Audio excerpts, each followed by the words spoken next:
मैं doctor Narendra Jha degree 3 के honours के स्टूडेंट से फिर बात कर रहा हूँ। इमीडिएट जो पिछला लेक्चर था मेरा, उसमें हम लोगों ने कैलोन के सुधार प्रयासों के बारे में बात की थी कि किस तरह से उसने असेंबली ऑफ नोटेबल्स बुलाकर फ्रांस की वित्तीय समस्या का समाधान ढूंढने का प्रयास किया, पर उसका ये प्रयास असफल हो गया और उसके अपदस्थ होने के बाद एक नया अर्थमंत्री ब्रियां को बनाया गया।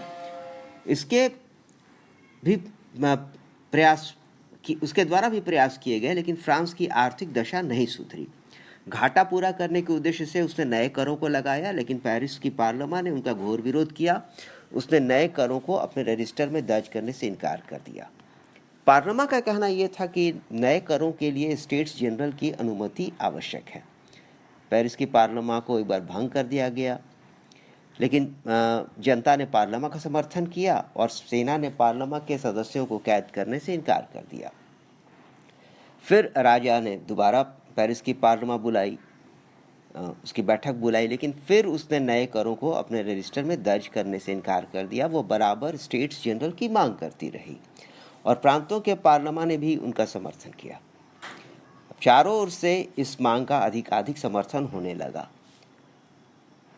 फिर वित्तीय संकट से निकलने के लिए राजा ने पुनः नेकर को अपना अर्थ मंत्री बनाया, लेकिन आखिरकार राजा को 1788 के आखिरी दिनों में स्टेट्स जनरल की बैठक को बुलाने की बात स्वीकार करनी पड़ी और राजा का ये निर्णय कि वो स्टेट्स जनरल की बैठक बुलाए, ये इस बात का संकेत दे रहा था कि फ्रांस में अब राजतंत्र का जमाना समाप्त होने जा रहा है। हालांकि लुई 16वें को इस कदम से काफ़ी पॉपुलैरिटी मिली, क्योंकि उसके इस कार्रवाई से लोगों में उदार और संवैधानिक सुधारों की अपेक्षाएं जगी। उसको लगा कि राजा शायद संवैधानिक सुधार करेगा, लिबरल रिफॉर्म्स करेगा, और राजाओं का काम होता था, राजाओं को ये उत्तरदायित्व होता था कि देश की जनता अगर संकट में हो, किसी भी किस्म के संकट में हो, हार्डशिप्स में हो, तो उसकी मदद को वो आए। तो राजा के इस काम से उसको पॉपुलैरिटी तो मिली, लेकिन उसके इस कदम ने क्रांति को प्रेसिपिटेट कर दिया। प्रेसिपिटेट करने से मतलब है कि क्रांति शायद होती फ्रांस में, पर भविष्य में कभी होती। उसके इस काम ने क्रांति को बिल्कुल नज़दीक ला दिया। ऐसा हुआ कि फ्रांस का जो इकोनॉमिक और सोशल स्ट्रक्चर था वो आउटग्रो कर गया था उसका जो पॉलिटिकल और गवर्नमेंटल सिस्टम जो था। उसकी जो प्रशासनिक और राजनीतिक व्यवस्था थी, उससे उसकी जो सामाजिक और आर्थिक उसका जो स्ट्रक्चर था, उसकी जो संरचना थी, दोनों में कोई मैच नहीं था। और एक जो पॉलिटिकली इफेक्टिव पार्ट्स थे देश में, जो राजनीतिक रूप से शक्तिशाली वर्ग थे और जो आर्थिक रूप से शक्तिशाली वर्ग थे, उनके बीच में बहुत गहरा विरोधाभास था। दोनों में बहुत नफरत थी। कहने का मतलब ये है कि आर्थिक रूप से जो सक्षम वर्ग था, मतलब मध्यम वर्ग हुआ, बिजनेसमैन का क्लास हुआ, वो आर्थिक रूप से बेहद ताकतवर था, लेकिन प्रशासनिक व्यवस्था या राजनीतिक व्यवस्था में उसकी कोई हिस्सेदारी नहीं थी, क्योंकि जो ट्रेडिशनल लीगल और पॉलिटिकल स्ट्रक्चर था फ्रांस का, वो सुविधा देता था, विशेष सुविधाएं देता था दो क्लासेस को। आपसे हम लोगों ने बात की है, हायर क्लार्जी को, ऊंचे पादरी को और नोबिलिटी के लोगों को, और इनके जो स्वार्थ थे और इनका जो आउटलुक था वो मध्य वर्ग के लोगों से और कृषकों से बिल्कुल उनके खिलाफ जाता था।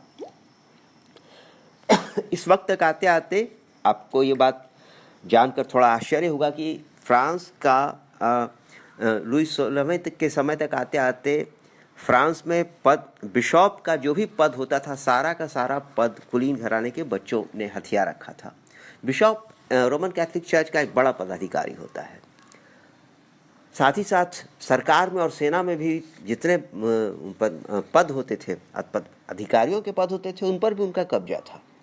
अब उनकी आबादी फ्रांस में करीब 5 लाख थी। अभी मैंने बताया आपसे कि 24-25 मिलियन, मतलब करीब 2.5 करोड़ आबादी में 5 लाख लोग के हाथ में ये था, ये सुविधाएं थी। तो पॉलिटिकल पावर जो था फ्रांस का, वो बहुत कम लोगों के हाथ में केंद्रित था। और ये बात स्वाभाविक रूप से मध्य वर्ग के लोगों को, जिनके पास संपत्ति भी थी और बहुत पढ़े लिखे भी थे, ये बात उनको बहुत अखरती थी। उसमें मर्चेंट्स थे, व्यापारी वर्ग के लोग थे, बिजनेसमैन थे, फिनेंसियर्स थे, लॉयर्स थे। उनको ये बात बहुत अखरती थी कि पढ़ाई और पैसा दोनों है उनके पास, लेकिन सिर्फ जन्म और सोशल स्टेटस के आधार पर उनको जितने भी महत्वपूर्ण पद हैं देश में, सरकार में, प्रशासन में और चर्च में, उन सब से उनको वंचित कर दिया जाता है। साथ ही साथ जो पादरियों का वर्ग था, जो नोबिलिटी का जो क्लास था, कुलीन वर्ग था, उनको टैक्सेशन से भी मुक्ति थी बहुत हद तक। ये मैंने बताया है आपसे पहले भी। तो जो खर्च था स्टेट का और चर्च का, वो उसका भार जो मिडिल क्लास के लोग थे, मध्य वर्ग के लोग थे और जो किसान थे, उन पर पड़ रहा था। तो स्टेट्स जनरल की बैठक को बुलाया जाना, उसने इन दोनों जो लोग थे, किसान और मध्य वर्ग था, उनको नई उम्मीदें दी। अब ये बात बेहद इंटरेस्टिंग है और फ्रांस की क्रांति को समझने का ये क्लू भी है। सबसे इम्पोर्टेंट क्लू ये है कि आप ये समझिए कि पार्लियामेंट ऑफ पेरिस ने स्टेट्स जनरल की बैठक बुलाने की मांग क्यों की। उसने कहा कि ये बहुत लोगों पर टैक्स लगाने का मामला है, तो ये बहुत महत्वपूर्ण सवाल उठता है। महत्वपूर्ण सवाल ये है कि पार्लियामेंट ऑफ पेरिस, अभी मैंने बताया आपसे कि अभिजात्य लोगों की संस्था थी, बड़े लोगों की संस्था थी, जो टैक्स नहीं देते थे और जिनको सारे बड़े पद मिलते थे, ऐसे लोगों का प्रतिनिधित्व था उस संस्था में। तो अच्छा, ये तो उनके पास सुविधा थी, लेकिन उनके राजनीतिक अधिकार जो अतीत में सामंतों के हाथ में होते थे, वो बहुत सारे अधिकार उनसे छीने जा चुके थे। ये बात आपको थोड़ी विरोधाभासी लग सकती है कि अभी हम लोग बात कर रहे हैं कि सारे बड़े पद उनके लिए सुरक्षित थे, तो उनके पास राजनीतिक अधिकार क्यों नहीं था, कैसे नहीं था। लेकिन बात ये है कि अब ये सारे पद उनको राजा की मर्जी से मिलते थे या परंपरा से मिलते थे। पहले उनके हाथ में जो अधिकार था वो सिर्फ सामंत होने की वजह से था। वो उन अधिकारों के स्रोत वो बेसिकली खुद ही थे। वो किसी दूसरे के विल पर, किसी दूसरे के इच्छा पर वो डिपेंडेंट नहीं थे। तो ये बात उनको अखरती थी। उनको ये लग रहा था कि राजा संकट में है, तो राजा संकट में अगर है तो स्टेट्स जनरल की बैठक बुलाकर अतीत में उनके पास जो अधिकार थे, उस अधिकार को फिर वो वापस छीन लेंगे। अब इसको ऐसे समझिए आप कि मैंने आपसे पहले बताया है कि स्टेट्स जनरल 3 सदनों की संस्था थी। फर्स्ट स्टेट, प्रथम सदन, द्वितीय सदन और तृतीय सदन। प्रथम सदन जो था, फर्स्ट स्टेट जो था, वो चर्च के पादरियों का था। दूसरा सदन जो था वो कुलीन वर्ग के लोगों के लिए था और तीसरा सदन जो था वो देश की जो बाकी बची जनता थी, इन दोनों के अलावा उनके लिए था। अच्छा, परंपरा से जो इसकी बैठक होती थी, बैठक तो 175 साल से हुई नहीं थी, लेकिन उसके पहले जो बैठक होती थी वो तीनों सदन अलग अलग बैठते थे। तो किसी मुद्दे पर एक सदन जो निर्णय लेगा, दूसरा सदन जो निर्णय लेगा और तीसरा सदन जो निर्णय लेगा, तो माना जाएगा कि उस सदन विशेष का वो निर्णय है। अब सदन के सदस्यों की संख्या क्या है ये महत्वपूर्ण नहीं है। अब 3 सदन हैं, उसमें 2 सदन सुविधा प्राप्त वर्ग के लोगों के हैं। तो अगर 2 सदन किसी प्रस्ताव को रखेंगे, किसी प्रस्ताव को पारित करवाना चाहेंगे, तो प्रस्ताव पारित हो जाएगा। तीसरा सदन जो है, जो सामान्य वर्ग का है, थर्ड स्टेट के लोगों का है, वो अपनी बात नहीं मनवा सकेगा। तो पार्लियामेंट ऑफ पेरिस का जो उद्देश्य था राजा से जबरदस्ती स्टेट्स जनरल की बैठक को बुलवाने के पीछे, वो ये था कि स्टेट्स जनरल की बैठक हो गई तो 2 वर्ग तो सुविधा प्राप्त वर्ग के लोगों के होंगे, तब उसमें जो सुधार, जिस किस्म का सुधार वो चाहेंगे और फर्दर क्या चाह रहे हैं वो, वो अपनी मर्जी के हिसाब से करेंगे, चाहे हासिल कर लेंगे। थर्ड स्टेट को लग रहा था कि ये मौका है जब वो अपनी बात भी मनवा सकते हैं। तो थर्ड स्टेट के लोगों ने जब निर्णय हो गया कि स्टेट्स जनरल की बैठक को बुलाया जाएगा, तो उन लोगों ने बहुत ज़ोर शोर से मांग करनी शुरू की कि थर्ड स्टेट, चूँकि देश की 95% जनता का प्रतिनिधित्व थर्ड स्टेट में हो रहा है, तो थर्ड स्टेट के सदस्यों की संख्या पहले दो सदनों की सदस्यों की जो संख्या है, उनकी जो कंबाइंड संख्या है, उससे ज़्यादा थर्ड स्टेट के मेंबर्स की संख्या हो। राजा ने फिर से, आपको बता चुका हूँ मैं कि नेकर को फिर से अपना मंत्री बना लिया था ब्रियां के हटने के बाद। ब्रियां ने उनकी ये बात मान ली, और फ्रांस में आप कह सकते हैं कि जो अभिजात्य वर्ग था, जो एरिस्टोक्रेसी के द्वारा एक क्रांति का प्रयास किया गया, उस प्रयास को यहाँ कुचल दिया गया। ब्रियां ने नेकर ने जब ये बात मान ली कि थर्ड स्टेट को पहले दोनों स्टेट के सदस्यों की कंबाइंड संख्या से ज़्यादा मेंबरशिप मिलेगी, तो कहीं ना कहीं इसमें ये बात अंतर्निहित थी, इम्प्लाइड थी कि तीनों सदनों की बैठक संयुक्त रूप से होगी।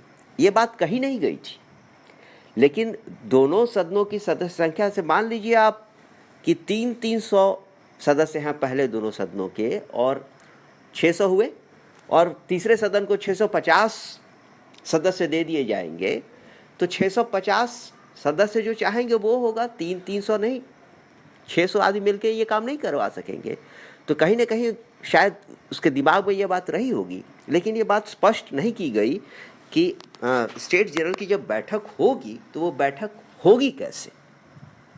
लेकिन खैर, पूरे फ्रांस में बहुत उत्साह के वातावरण में लोगों ने अपने प्रतिनिधियों को चुना, अलग अलग सभाएं हुई, बहुत सारे पैम्पलेटियरिंग हुआ, बहुत सारे पैम्पलेट्स लिखे गए, और जो चुनाव के समय में जिस किस्म की एक नई जागरूकता देखने को मिलती है अक्सर, कि लोग ज़्यादा अवेयर हो जाते हैं पॉलिटिकल इश्यूज़ के लेके, सोशल इश्यूज़ के लेके, इकोनॉमिक इश्यूज़ के लेके, तो वो लोग ज़्यादा जागरूक हो गए। और चूँकि चुनाव में प्रोसेस ऑफ एलिमिनेशन था, छोटे जगह से चुनकर जा रहा है बड़े जगह में, किसी गांव से एक प्रतिनिधि चुनकर गया, एक सभा हुई, बैठक बुलाई गई, ढेर सारी सभाएं हुई, और वहाँ पर लोग अपने प्रतिनिधियों को चुनते थे। तो गांव से एक एग्जाम्पल के तौर पर गांव की एक सभा हुई, 10 गांव के एक प्रतिनिधि चुने गए। अब 10 गांव के जो प्रतिनिधि होंगे, फिर वो अपने से ऊपर के एक प्रतिनिधि को चुनेंगे।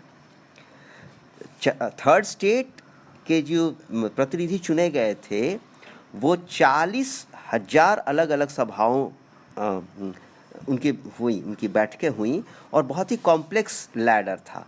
इसी तरह से वो हट जाते थे, एक के बाद एक प्रतिनिधि चुना गया 10 गांव को।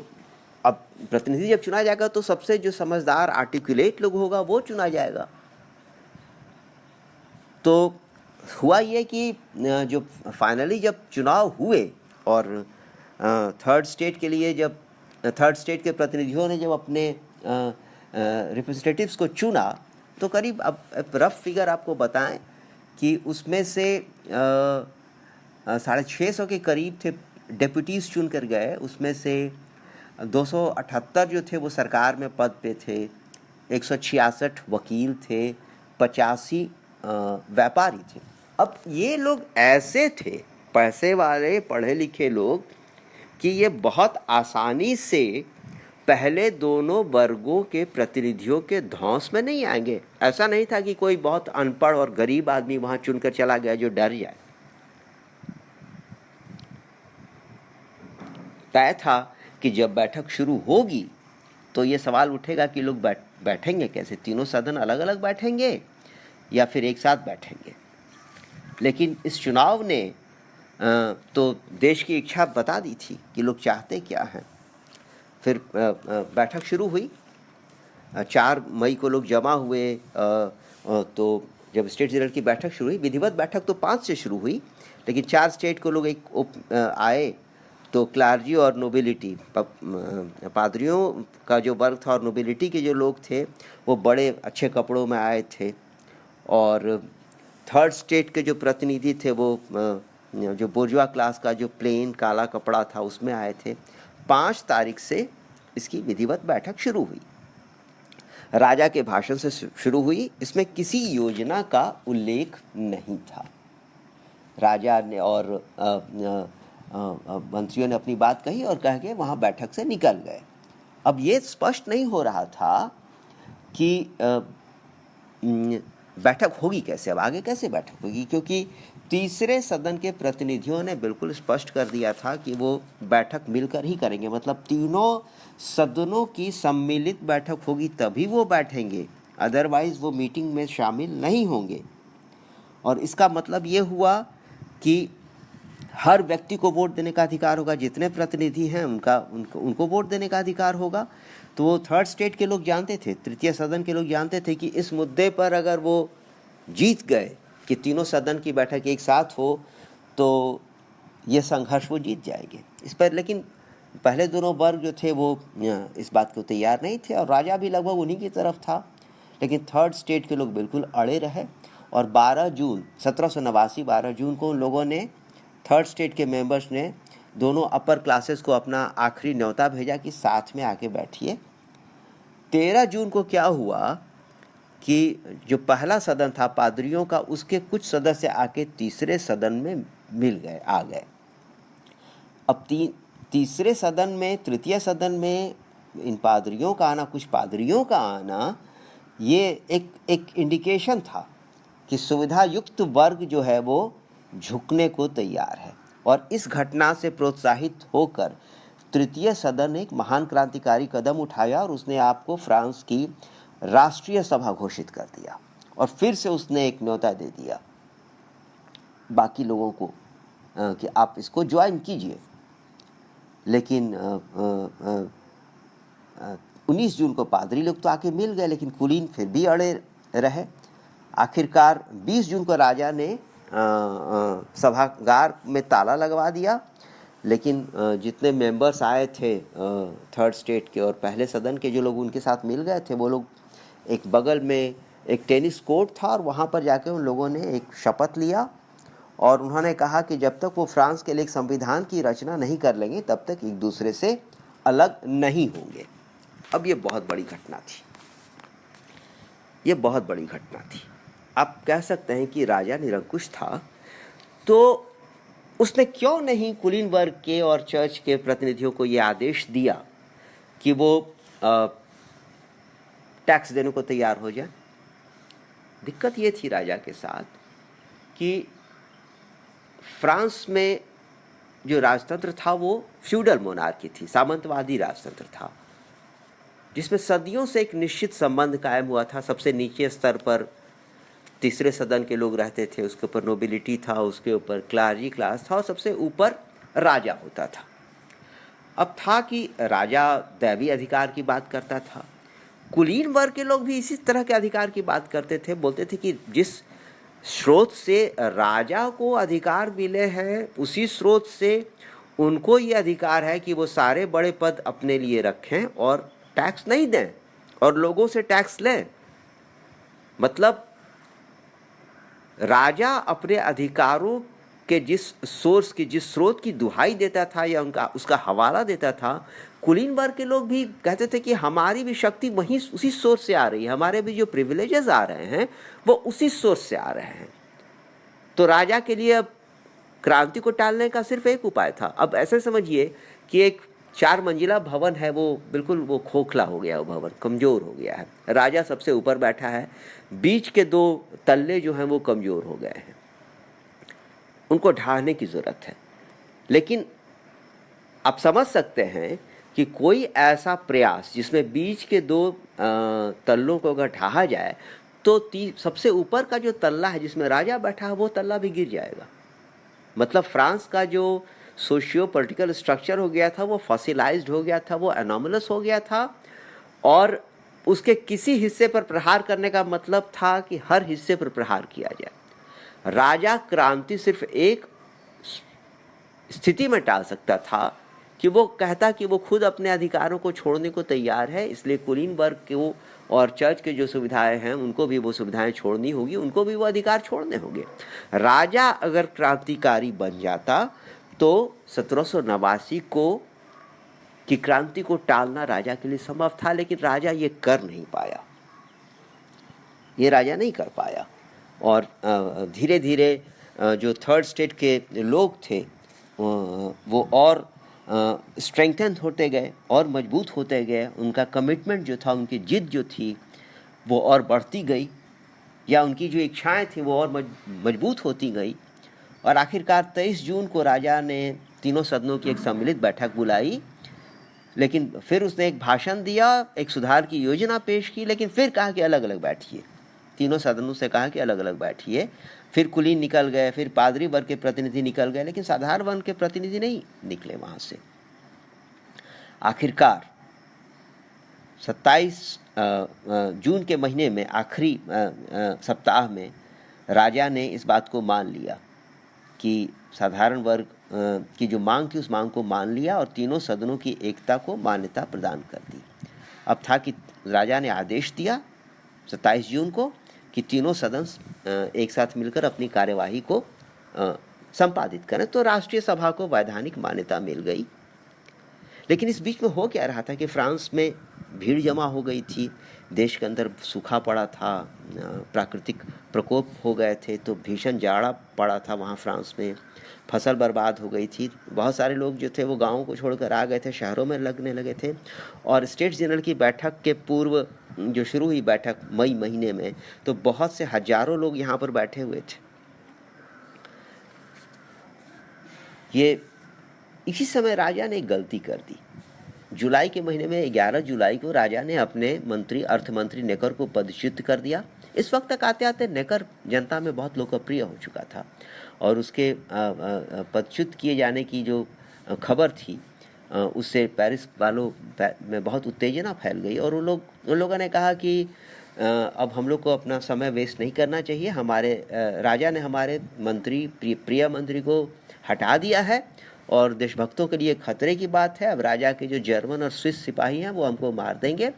अब हमारे लिए ज़रूरी है कि हम हथियार उठाएं और हथियार उठाकर अपनी और अपने प्रतिनिधियों की रक्षा करें।